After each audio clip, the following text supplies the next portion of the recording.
होती है ऑपोजिशन?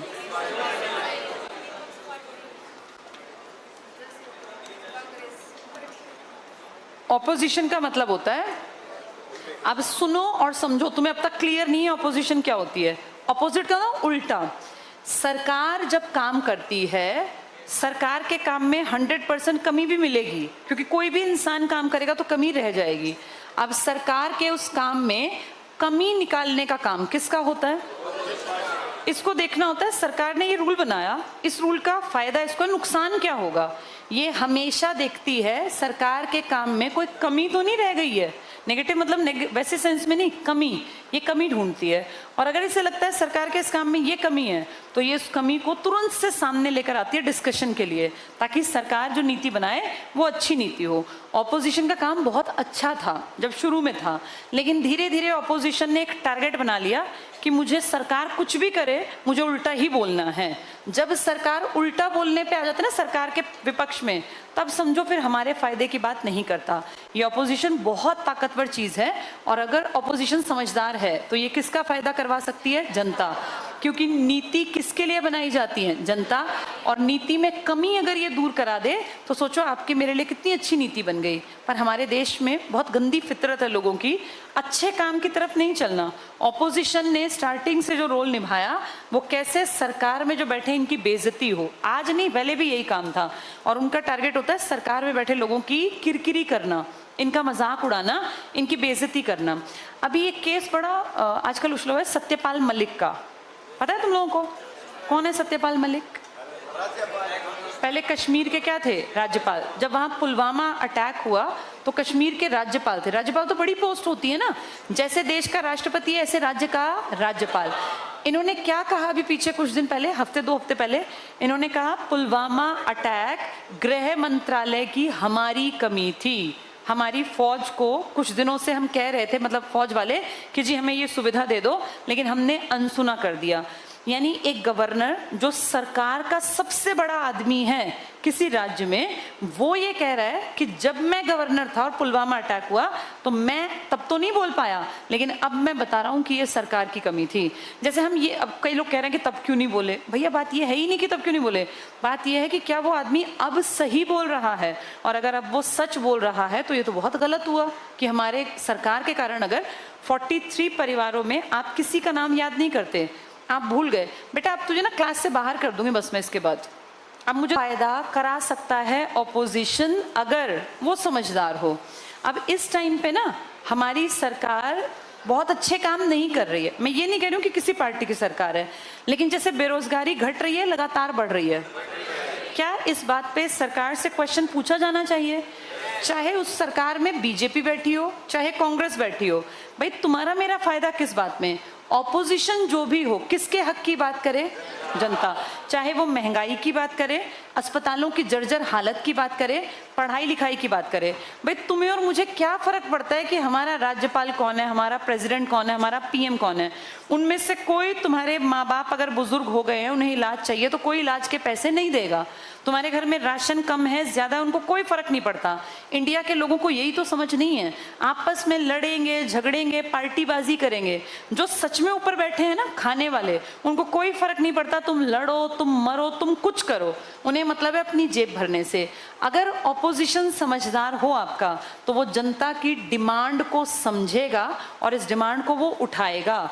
और अगर ऑपोजिशन अपनी जगह अड़ जाए ना, तो जो सरकार बैठी है ना, इसको नीतियां बदलनी पड़ेंगी, क्योंकि अगर सरकार नीति नहीं बदलेगी तो हम अगले 5 साल में सरकार बदल देंगे। ये पावर हमारे हाथ में है। कौन सा राइट दिया हुआ है? 2024 आपके देश में इलेक्शन का साल है। अब सरकार जो ये अच्छी इमेज बनाने की कोशिश में है ना, आजकल तुम देखते हो होर्डिंग्स लग रहे हैं कितने सारे, कहीं भी चले जाओ, उसमें कंपैरिजन करके दिखा रहे हैं कि 2014 से पहले ये था, 2024 में ये है, 23 में ये है।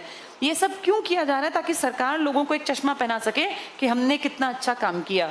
ठीक है, सरकार ने काम किया, कोई पार्टी, हमें कोई फर्क नहीं पड़ता, लेकिन बात यह है कि उस काम से क्या सच में हमारे घर के हालात बदले?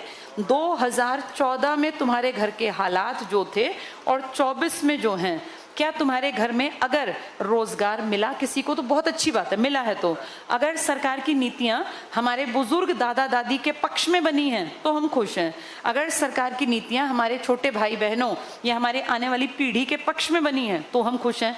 लेकिन अगर आज की डेट में ओलंपिक्स में गोल्ड मेडल जीत के लाने वाले, कॉमनवेल्थ में गोल्ड लाने वाले और इसमें एशियन में गोल्ड लाने वाले लोगों को वहां सड़कों पे बैठ के धरना देना पड़ रहा है और कोई उनके पक्ष की बात नहीं उठा रहा बड़े लेवल पे, तो ये ठीक है या गलत है? गलत हुआ नहीं हुआ हमें नहीं पता, लेकिन अगर किसी ने क्वेश्चन मार्क उठा दिया और एक बड़े पद पे बैठे आदमी का, तो क्या इसकी जांच की जानी चाहिए? ढंग से की जानी चाहिए ना। अगर उतने में भी संरक्षण मिल रहा है तो मतलब ऑपोजिशन सोई हुई है। इस बात को बड़ी बात बना के पेश करना चाहिए और इस पर डिस्कशन होना चाहिए। और ये हालत तो उनकी है जिनके साथ 2021 में पीएम खुद लाइव चाय नाश्ते पर थे। वो कोई झूठ बात नहीं है, टीवी पे सबने लाइव देखा था। पीएम टेबल टू टेबल जैसे खड़े हुए थे हमारे ये खिलाड़ी, हर टेबल पे जाके पर्सनल बातचीत कर रहे थे उनसे। जो पीएम के साथ चाय पी चुके हैं वो अपने हक की बात रख रहे हैं और सड़क पे बैठना पड़ रहा है। तो आप इमेजिन करो, भगवान ना करे तुम्हें मुझे कोई बात पुलिस के सामने रखनी पड़े तो क्या पुलिस सुन लेगी हमारी? जब उनकी नहीं सुन रही तो हम क्या हैं? नॉर्मल आदमी कहाँ जाएगा? और सबसे ज्यादा दिक्कतें जो होती हैं वो नॉर्मल आदमी को ही होती हैं। तो तुम देखो पुलिस प्रशासन अपना काम क्यों करेगा? अगर ऐसा है तो फिर देश चल किस दिशा में रहा है? इसमें सारी गलती जनता तो बेचारी क्या करती है, 5 साल में हक देती है फिर चुप बैठ जाती है, 5 साल फिर एक्सप्लॉइट होती है, फिर किसी को हक देती है राज करने का, फिर बैठ जाती है। जनता के पक्ष की बात उठाने का काम सरकार नहीं करेगी। जनता के पक्ष की बात कौन उठा सकता है? ऑपोजिशन। तो ऑपोजिशन दमदार होना चाहिए। बेहद दुख और शर्म की बात है भारत के लिए, 2014 से भारत में सिंगल ऑपोजिशन नहीं है। अभी आप गूगल करोगे ना ओपोनेंट लीडर कौन है ऑपोजिशन का, तो वहां लिखा आता है वैकेंट। और वैकेंट कब से है? 2014 से। आपके देश में कोई भी ऑपोजिशन का लीडर ही नहीं है। तो सोचो किसी कांग्रेस के आदमी को कैबिनेट का रैंक नहीं मिला। वैसे रूल पता है क्या होता है? कैबिनेट होता है सबसे इंपॉर्टेंट लोग जो पीएम के नीचे काम करते हैं। सबसे ऊपर होता है प्रधानमंत्री, प्राइम मिनिस्टर, इसके बाद होते हैं कैबिनेट मंत्री। कैबिनेट का मतलब इंपॉर्टेंट लोगों का ग्रुप। इसके नीचे फिर बाकी सब आते हैं, ढेर मंत्री। ये लोग सच में देश चलाते हैं। और ये क्या चलाते हैं? ये तो आईएएस आईपीएस उनको कहते हैं, अपने सेक्रेटरीज को, वो चलाते हैं, लेकिन नाम इनका चलता है। आप ये सोचो कि ऑपोजिशन कितनी स्ट्रांग होती है। संविधान में लिखा गया है कि ऑपोजिशन का जो भी लीडर होगा उसे कैबिनेट रैंक का दर्जा मिलेगा, उसको वो सहूलियत, वो सुविधाएं मिलेंगी जो किस रैंक के आदमी को मिलती हैं, जबकि वो कैबिनेट में नहीं है, वो तो ऑपोजिशन में है। आपके देश में कब से ऑपोजिशन का लीडर नहीं है? तो आपकी बात कहाँ रखी गई? जैसे देश में जितनी गड़बड़ियां हुई इन पे खुल के डिस्कशन होना चाहिए था। अभी मन की बात पे देखो कितनी सारी बातें, मैंने आपको शायद बताया हो, मुझे भी किसी ने अंदर से ही जो इससे जुड़े हुए थे बताया था कि ये जो मन की बात आता है ना प्रोग्राम, इसको मेंटेन करने के लिए करोड़ों रुपए खर्च हो रहे हैं। आप लोग नहीं सुनते होंगे उतना क्योंकि आपके पास सुविधाएं हैं, लेकिन नॉर्थ ईस्ट में जहां बहुत लोगों के पास सुविधाएं नहीं है, वहां आकाशवाणी आज भी अपने सिग्नल्स को रिसीव करने के लिए ट्रांसपॉन्डर्स, रिसेप्टर्स को मेंटेन रखती है। वो पूरा खर्चा मेंटेन करती है।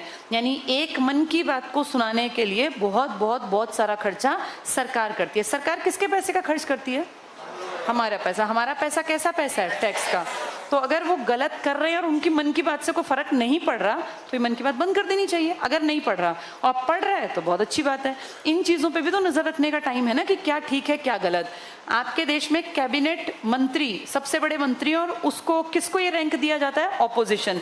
पर कितने साल से ऑपोजिशन है ही नहीं। इसीलिए पिछले कुछ सालों से किसी ने बड़े लेवल पर किसके ऊपर क्वेश्चन नहीं उठाया? बेरोजगारी। इस पे क्वेश्चन उठना चाहिए और ये क्वेश्चन ऑपोजिशन करता है। अब सरकार जो चाहती है करती जा रही है। ये कौन सी सरकार है ये तो मैटर ही नहीं है। मैटर ये है कि सरकार को क्वेश्चन करने वाले लोग कहाँ हैं, क्योंकि किसी के पास ऑपोजिशन का यही नहीं है, पद ही नहीं है। ऑपोजिशन का बनने के लिए पता है क्या करना पड़ता है? इस पे एक तरह से होल्ड किसका है आज? बीजेपी का। बीजेपी जो चाहे वो कर सकती थी 9 साल से। वो जो चाहे रूल बदलती, जैसा चाहे संविधान बदलती। जैसे अब भी अगर बीजेपी 2014 से पुरानी बातें करेगी ना इस बार के इलेक्शन में, तो आप समझ जाना इन्होंने काम ही नहीं किया। अगर करे तो अब 10 साल हो जाएंगे अगले साल। अब अगर ये कहें कि 70 साल कांग्रेस ने ऐसा किया, तो पढ़ी लिखी पीढ़ी को कहना चाहिए हमें मत बताओ पिछले 70 साल में कांग्रेस ने क्या किया। वो खराब थी इसलिए हटाई थी, आपको इसलिए लाए थे क्योंकि आप अच्छे थे। अब हमें ये आंसर चाहिए कि आपने 10 सालों में क्या किया, एजुकेशन में और हेल्थ सेक्टर में, इंफ्रास्ट्रक्चर पे काम हुआ है, इसमें कोई दो राय नहीं है। सड़कें बहुत बढ़िया बना दी जा रही हैं, चारों तरफ कनेक्टिविटी बहुत अच्छी है, जो काम किया है उसको हम मना नहीं कर सकते।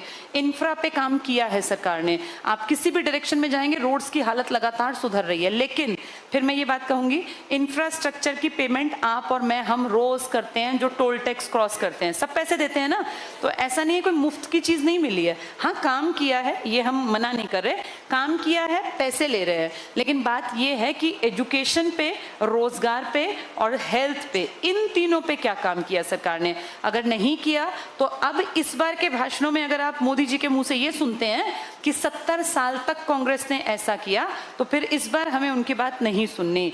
हम 14 में दुखी थे कांग्रेस से, क्योंकि 2004 से कांग्रेस अकेली बैठी थी, इसीलिए हमने सरकार पलटी थी।